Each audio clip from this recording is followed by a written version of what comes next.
Hello जी, स्वागत है आप सभी का मेरे वीडियो में। और 2 दिन से वीडियो नहीं डाल रही थी मैं, काम बहुत था मेरे घर में और फुर्सत नहीं मिलती थी। और लेकिन देख रही थी, सुन भी रही थी। जब भी टाइम मिलता था देख लेती, सुन लेती थी। बस रिकॉर्डिंग करने का समय नहीं मिल रहा था मुझको। लेकिन आज मैंने वीडियो बनाना ज़रूरी समझा। आज भी मैं बहुत थक गई थी, लेकिन फिर आज एक लाइव देखा तो वीडियो बनाना मैंने ज़रूरी समझा। अपनी बात शुरू करने से पहले मैं ये बता दूं आपको कि देखिए, हम जो बातें हम अपने जैसे जीवन में होते हैं ना, जैसे हमने अंकुश जो हम अंकुश के साथ होते देख रहे हैं, ऐसा हमने बहुत सारे लड़कों के साथ गलत होते हुए देखा है। कि आजकल की लड़कियां जो उनको अधिकार मिले हुए हैं उनका उपयोग अपने ससुराल वालों के खिलाफ गलत रूप से कर रही हैं। तो इसलिए हम अंकुश के चैनल से जुड़ गए, क्योंकि हमें वो सच्चा लगा। क्योंकि आजकल लड़कियां ऐसा कर रही हैं कि, और लड़कियां उन लड़कियों के पूरे परिवार मिले हुए होते हैं।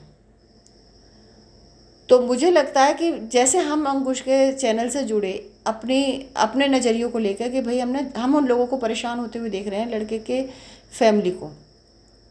कहीं कहीं तो ऐसा है कि लड़की की फैमिली वाले और लड़की उसके ससुर पर, जो 60 साल के उसके पिता हैं लड़के के, उनके ऊपर वो लड़की ये इल्ज़ाम लगा देती है कि मेरा शारीरिक शोषण करने की कोशिश की।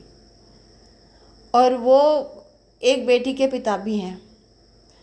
और जब वहाँ से उनको कोर्ट से भी इस इल्ज़ाम से बरी कर दिया जाता है, बाइज्जत बरी कर दिया जाता है इस इल्ज़ाम से, वो अपनी बात में सही साबित होते हैं, तब भी उनको शर्म आती है कि मेरी बेटी की उम्र की मेरी बहू ने मेरे ऊपर ये इल्ज़ाम लगाया, तो अब मैं अपनी बेटी की ससुराल में क्या मुंह दिखाऊंगा, अपनी बेटी को क्या मुंह दिखाऊंगा। और इसलिए वो अपना जीवन ही ख़त्म कर लेते हैं।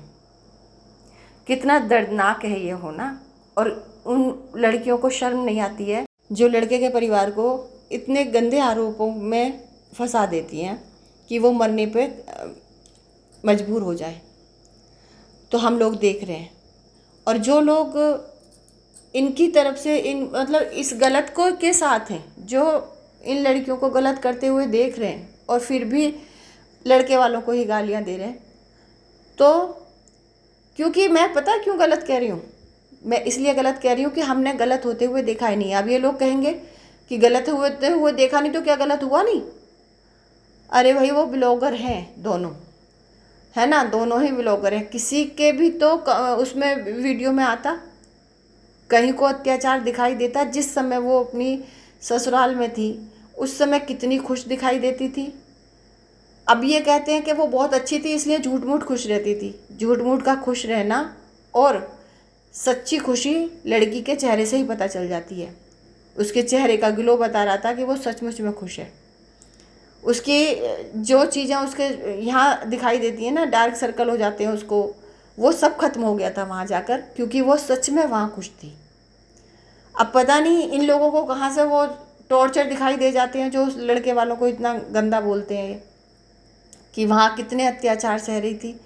आजकल की लड़कियाँ अत्याचार सहती नहीं हैं, करती हैं। और लड़के वाले इसलिए चुप रहते हैं कि ये हमारा नाम लिखवा देगी थाने में जाकर, पता नहीं किस किस का नाम लिखवा देगी और क्या क्या आरोप लगाएगी। जो इनके साथ भी हुआ है वो भी मैं बताऊंगी, ठीक है ना। जिन लोगों ने ये कहा कि इसने बेचारी ने तो ये तो इतनी सीधी है, इसने तो अपना बैंक बैलेंस, अपना बैंक अकाउंट ही अपने बॉयफ्रेंड के नाम कर दिया था और वो सारा बैंक बैलेंस उसी के ऊपर लुटा दिया। फिर आई वहाँ से जब उसने धोखा दे दिया सारा बैंक बैलेंस लूट कर, तो एक्स मंगेतर ने तो सब साफ कर दिया है कि उसने 2 कैमरे दिलवाए थे। ऐसे ही उसके खाते में किसी ने पैसे ट्रांसफ़र नहीं किए थे, उसने 2 कैमरे दिलवाए थे और उन 2 कैमरों में से भी एक ही कैमरे के पैसे उसके खाते में ट्रांसफ़र हुए। इतनी अच्छी होती तो इन अफवाहों का खंडन खुद करती, ना कि एक्स मंगेतर को करना पड़ता। और अब अंकुश के ऊपर भी यही आरोप लगाए जा रहे हैं कि अंकुश के घर का रेनोवेशन भी इसी ने करा दिया अपने पैसे से, गाड़ी भी दिलवा दी, उसके घर का पूरा हुलिया ही बदल दिया। वो तो पहले से रोटी नहीं खा रहे थे, दाल चावल भी भरवा दिए उनके घर में। और एक अमीर पत्नी आती है और अमीर पत्नी इन बेचारों के ऊपर जो है देवी बनकर इनका सारा हुलिया चेंज कर देती है। तो मैं बता दूं कि इससे अच्छा अगर एक घर चलाने वाली आ जाती ना बस, ये काम धंधे करने वाली नहीं आती। तो मान लिया मैंने वो 15-20 या 30 हज़ार भी कमा रहा था ना, उसमें भी उसकी गृहस्थी बहुत अच्छे से चलती और धीरे धीरे वो उन्नति ही करता। बेशक वो लड़की कमा भी ना रही होती, कम से कम घर की बदनामी ना करती, रोज़ थाने में ना बैठी रहती जाकर। ये जो कमाई का गुरूर चढ़ा रहता है ना जिन लड़कियों के दिमाग में, वो अपने परिवार को बर्बादी और बदनामी के अलावा कुछ नहीं देती, सब ले जाती हैं। कहते तो हैं लोग अमीर बहू आ गई गरीब घर में, लेकिन जब वो जाती है ना तो क्या क्या लेकर जाती है। मान सम्मान लेकर जाती है, आपके घर की सुख शांति लेकर जाती है, आपका चैन लेकर जाती है, और धन तो लेती ही है। जहर भत्ते के रूप में पति की कमाई में से आधा हिस्सा, प्रॉपर्टी में से आधा हिस्सा। ये धंधा बना लिया इन लड़कियों ने कि मतलब शादी करेंगी, यही तो एक काम, यही इसी काम के लिए शादी करती है, इसी काम के लिए आदमी चाहिए, इसी काम के लिए पति चाहिए कि बस शादी कर ली और अब वहाँ जाकर 2-4 महीने रहेंगे और जाकर जो है सिर्फ उस परिवार पे इल्ज़ाम लगाएंगे और वहाँ से हमें तो फिर फ़ायदा ही होने वाला है, हमें अपने घर आ जाना है। और परिवार मायके वाले, कुछ मायके वाले ऐसे लालची होते हैं, सबको नहीं कह रही, कुछ मायके वाले ऐसे पैसे के लालची होते हैं कि अपनी बेटी के घर को बिगड़ते हुए देखते रहते हैं और उसके पैसे के लालच में कि अब इसकी कमाई भी हमारे घर में आएगी रहेगी और जो ससुराल से आएगा वो भी हमारे ही काम आएगा, तो इसलिए उसको अपना घर मज़े से बिगाड़ने देते हैं, देखते रहते हैं, कोई इंटरफेयर नहीं करते।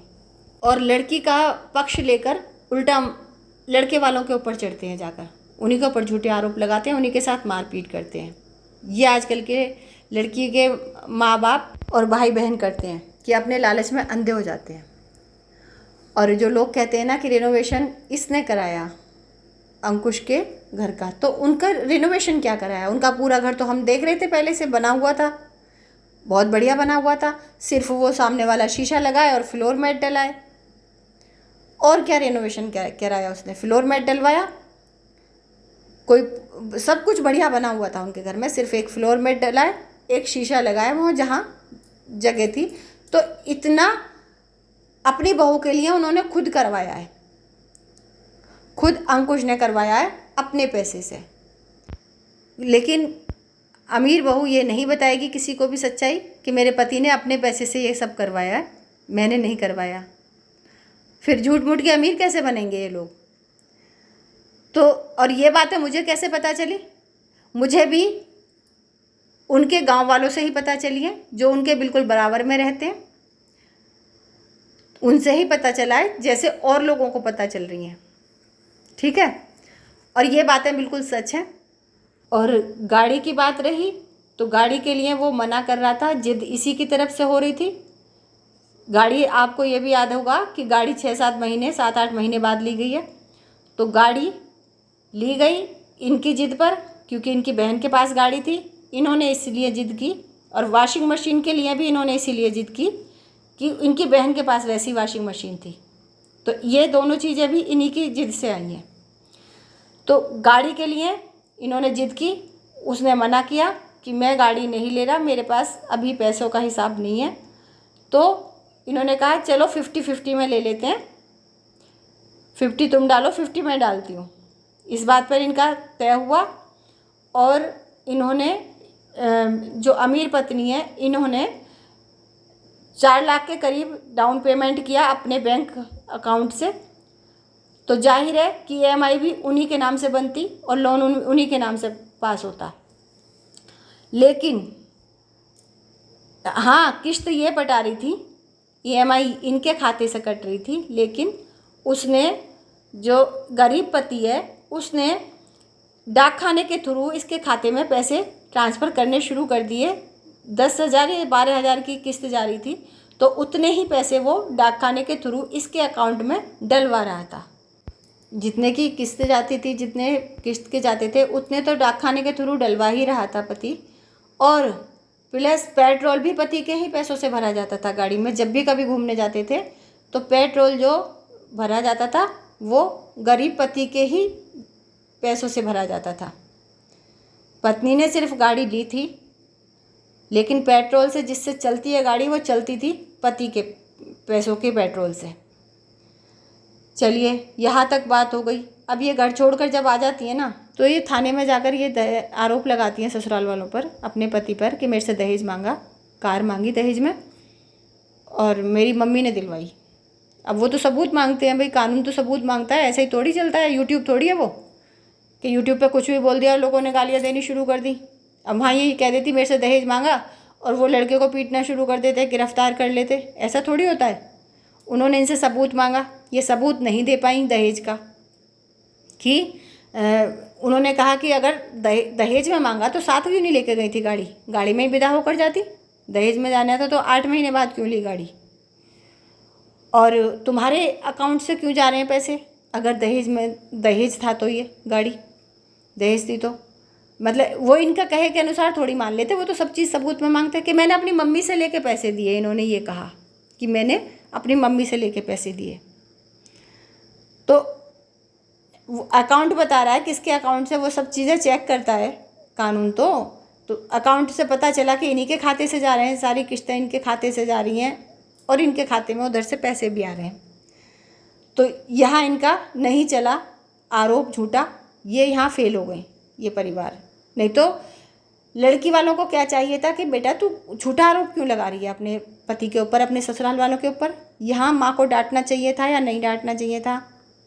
झूठा आरोप लगा रही थी बेटी, तो वही टोकती कि जब तेरी जिद से गाड़ी ली गई थी तो झूठा आरोप क्यों लगा रही है, और तुझे पैसे भी, तेरी किस्त आधे आधे में बात हुई है तो तुझे किस्त के पैसे भी मिल रहे हैं उधर से, डाकखाने के थ्रू वो डलवा रहा है पैसे। तो ये इन्होंने जो कहते हैं ना कि हमारा परिवार तो आग बुझाने का काम करता है, घर जोड़ने का काम करता है, ये इन्होंने घर जोड़ने का काम किया कि ससुराल वालों पर इतना गंदा आरोप लगाया कि दहेज मांगा गया। तो उनके दिल दूर होंगे इनसे या इनके पास आएंगे। और ये जो खबर है बिल्कुल सच्ची है, इनके किसी आस पास पड़ोस वाले ने ही मुझे बताई है। मैं पता भी बता सकती हूँ उनका, उन्होंने मुझे अपना पता भी बताया है। तब बताऊँगी जब ये लोग बताएं जो वहाँ जाकर कमेंट कर रहे हैं ना कि ये बुरा किया, ये अत्याचार किया, वो अत्याचार किया, वो अपना पता बताएं मुझे, तब मैं उसका पता बताऊँगी जिसने मुझे बताया है। चलिए, कार तक की तो मैंने बता दिया आपको, बाकी डबल बेड और ये जो सोफ़ा कम बेड आया इसका भी बताऊँगी, लेकिन कल के वीडियो में बताऊँगी। तो कल बनाऊँ या परसों, जब भी मुझे फुर्सत मिलेगी तब बताऊँगी। अब इस वीडियो को यहीं बंद करती हूँ। आप सभी अपने कमेंट रखिए, अपने विचार रखिए आकर मेरे कमेंट बॉक्स में। वीडियो देखने के लिए आपका बहुत बहुत धन्यवाद।